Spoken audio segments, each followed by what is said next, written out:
I move that we consider several bills for third reading, Mr. President. Particularly, I move that we consider for third reading House Bill number 4058. This is the 2026 General Appropriations Bill. And just for the record, Mr. President, that these bills were, or which the printed copies were electronically distributed to the senators on December 6, 2025, in compliance with the 3-day rule of the Constitution. It's so moved, Mr. President. Any objection? Well, hearing none, consideration of House Bill 4058 on third reading is now in order.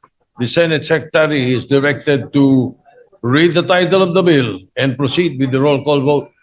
An act appropriating funds for the operation of the government of the Republic of the Philippines from January 1 to December 31, 2026. Roll call vote.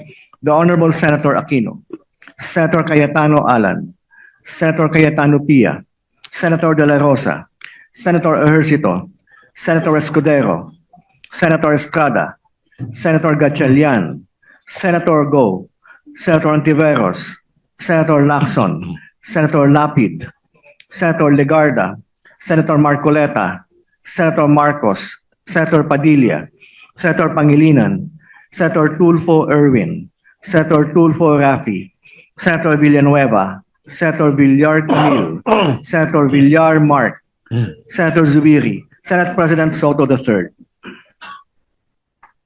With 17 affirmative votes, no negative votes, no abstention, House Bill 4058 is approved on third reading. Mr. President, we'd like to recognize your distinguished, first of all, congratulations in order to the sponsor, Senator Sherwin Gatchalian, and he would like to be recognized to just give a few remarks on his vote. Senator Sherwin Gatchalian is recognized. Thank you, Mr. President. Mr. President, esteemed colleagues, I stand before you with a deep and profound sense of gratitude in this August chamber. Today, the Senate amendments on House Bill number 4058, otherwise referred to as the 2026 General Appropriations Bill, have been approved on third and final reading. We have worked together to create a budget that has been strengthened at every stage. Sa ating mahabang pagtatalakay, dalawang mahalagang layunin ang ating binabalikan.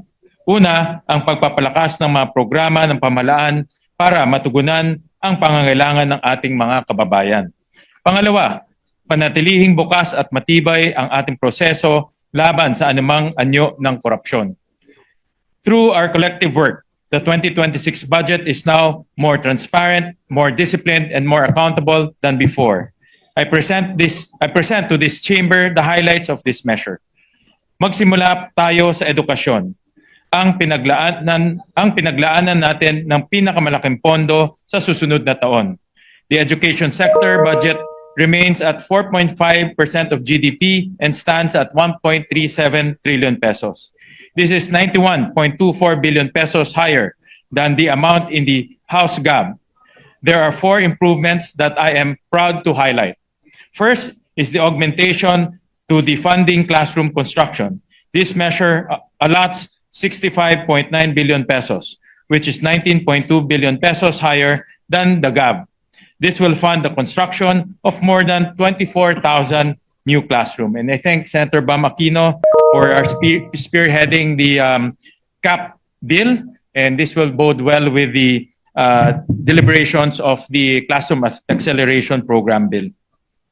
Next is the Department of Education School-Based Feeding Program with funding of 28.6 billion pesos. This allows the feeding program to cover 200 school days, benefiting 4.8 million learners.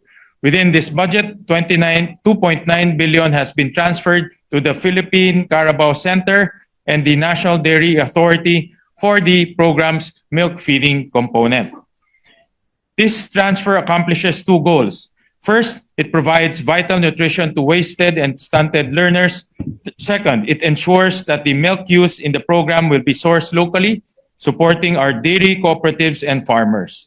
This is in line with Section 14 of the Animal Industry Development and Competitiveness Act, which mandates that the nutrition program of the government requiring milk and dairy products shall be sourced primarily from local dairy farmers and dairy cooperatives. And I thank Senator Kiko Pangilinan for highlighting this during the budget deliberation of the Department of Agriculture na pwede palang dalawang two birds with one stone ang pwede nating magawa dito sa pondo. Tulungan ng mga farmers at pakainin po ang ating mga estudyante. Third is the increasing the carrying capacity of our state universities and colleges. Your Committee on Finance discovered that at least 186,000 students could not enroll because of limited carrying capacity, despite being qualified. Hindi dapat ito nangyayari sa ating kabataan, lalong-lalo na sa mga pamantasang pinupundahan ng ating bayan. The proposed budget for our USC stands at 139.04 billion pesos and is specifically intended to address this gap. This is 7.35 billion pesos greater than the amount proposed in the GAB. Fourth is the allotment of 1 billion pesos to the Local Government Support Fund, which will provide fourth and fifth class municipalities with financial assistance. Specific projects include the conversion of more than 3,000 daycare centers to child development centers, and we will also fund at least 150 plantilla positions for child development workers. Mula sa edukasyon, magtungo naman tayo sa kalusugan. Una, sa rekomendasyon ni Senate Finance Committee Vice Chairperson Pia Cayetano, pinalakas ng Senado ang zero balance billing sa mga DOH retained na ospital. Tumaas ang pondo ng 62.66 billion sa Senate version mula sa 53.3 billion sa GAB. Sa dagdag na pondong ito, mas maraming pasyente sa basic o ward accommodations ang makakatanggap ng serbisyong medikal ng walang gastos mula sa sariling bulsa. Ikalawa, naglaan tayo ng 1 billion para sa pilot implementation ng zero balance billing sa piling ospital sa mga LGUs. Ang programang ito ay ipinapatupad sa ilalim ng DOH at magsisilbing unang hakbang para palawakin ang zero balance billing sa buong bansa sa mga susunod na taon. Ikatatlo, pinalakas din natin ang mga specialty hospitals, ang Philippine Heart Center, National Kidney and Transplant Institute, Philippine Children's Center, the Lung Center of the Philippines. Ang kanilang kabuang pondo ay tumaas ng 6.9 billion. Gagamitin to para sa pagpapatakbo ng kanilang pang-araw-araw na serbisyo sa pagbili ng mahalagang kagamitang medikal at sa pagbibigay tulong para sa mahihirap na pasyente. Maraming salamat muli kay Senator Pia Cayetano sa kanyang mungkahi. Sa sektor ng kalusugan, malinaw ang layunin. Mas maraming medikal na serbisyo libre ang maibibigay sa bawat Pilipino at mababawasan ang gastos ng bawat pasyente. Next, let me highlight an amendment that strengthens disaster recovery in our communities. The National Disaster Risk Reduction Management Fund will receive a net increase of 14.82 billion pesos. This is for the express purpose of supporting the recovery of disaster-stricken areas. Some of the support areas are shelter and resettlement, education and health services, rehabilitation of agriculture, and social protection. The amendments to education, health, and emergency response are anchored on one fundamental virtue. The government's greatest obligation is to the welfare of its people. These priorities show that we put our people first. I now move to public works infrastructure. The 2026 budget for the Department of Public Works and Highways stands at 570.48 billion pesos. This is 53.99 billion pesos lower than the House GAB. One of the major amendments to the DPWH budget was the use of adjustment factors in the costing of infrastructure projects following the President's directive to drive down the cost of construction materials. In a letter sent to the Senate by the DPWH on December 5 and upon further consultation with fellow senators and DPWH officials, the DPWH explained that the adjustment factors were derived from the weighted average share of construction materials using new price data and were then applied to the total project cost. These factors vary by type of work and by region, and they already take into account fixed costs such as labor and equipment.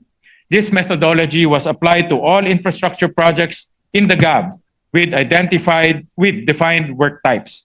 This resulted in a net reduction of 54.2 billion pesos.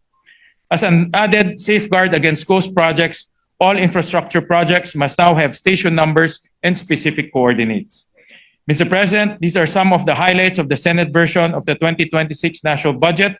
Ito ang isang budget na pinag-ingatan, pinagpuyatan at pinaglabanan nating lahat. Before I end, I would once more like to thank every senator who interpolated, Senate President Pro Tempore Senator Ping Lacson, Finance Committee Vice Chairperson Senator Pia Cayetano, Senator J.V. Arcito, Senator Lauren Legarda, Senator Kiko Pangilinan, Senator Erwin Tulfo, Senator Bong Go, and Senator Amy Marcos, as well as Senator Risa Hontiveros, Senator Bam Aquino, Senator Rafi Tulfo, Senator Alan Peter Cayetano, Senator Chis Escudero, Senator Jingo Estrada, Senator Rodante Marcoleta, Senator Robin Hood Padilla, and Senator Joel Villanueva. Let me once again say that it is a pleasure to serve this Senate with all of you. And to our Senate President, Senator Vicente Soto III, and our Majority Leader, Senator Juan Miguel Zubiri, thank you again for your wisdom and guidance throughout the budget process. We would not reach this point without you. Ginoong Pangulo, nagsimula tayong maghanda para sa budget ng susunod na taon sa gitna ng matinding pagsusuri ng mga proyekto sa flood control. Lahat tayo ay tumindig upang tiyakin na hindi maulit ang mga naging pagkakamali. Maging simula pa ito, hindi lang ng pagbabago, kundi ng pagbabalik ng tiwala ng bawat Pilipino sa batas, sa pamahalaan at sa mga namumuno sa gobyerno.